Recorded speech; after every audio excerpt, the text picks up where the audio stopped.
ደናቹልኝ ባሉ አሪፍ ነበር ተበላ ተጠጣ በነገራችን ላይ በዚህ ባልን የታዘብኩት አንድ ነገር እኛ አበሾች ስንባል ለጥሬ ስጋና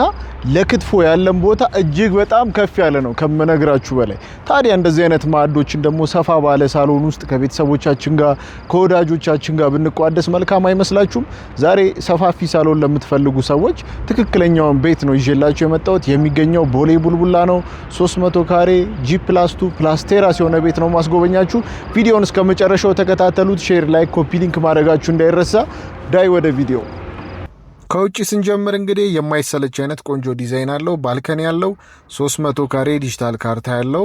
በአማካኝ 4 መኪኖችን ማስቆም የሚችል ነው ፊት ለፊት የጥበቃ ማረፊያ ያለን ሚኒ ጋርደን እናገኛለን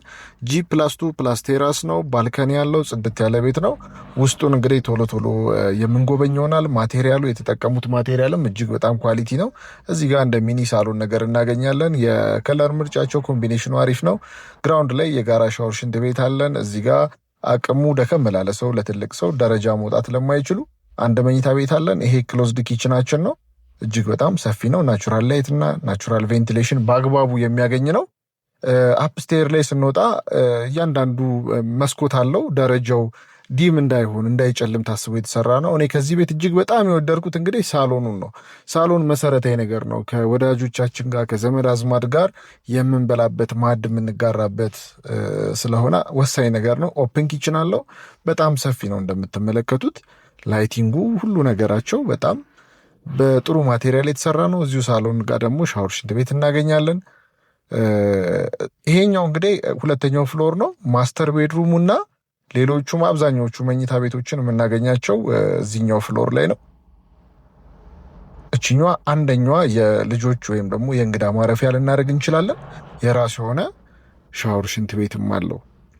ከዛ በተጨማሪ እዚህ ጋር ሁለተኛውን የልጆች ክፍል እናገኛለን ቁም ሳጥን አለው ይሄኛው ዋናው ማስተር ቤድሩማችን ነው በጣም ሰፊ ነው እዚህ ጋር ክሎዜት አለን ባዝሩም አለን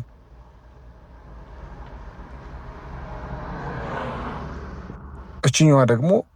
ሌላ የእንግዳ ማረፊያም ልናደርገው እንችላለን የጋራ ሻወር ሽንት ቤትም እናገኛለን ሲሊንጉ እጅግ በጣም ደስ ይላል እዚህ ጋር ቴራሳችን እናገኛለን ፕሮግራሞች ቢኖሩብን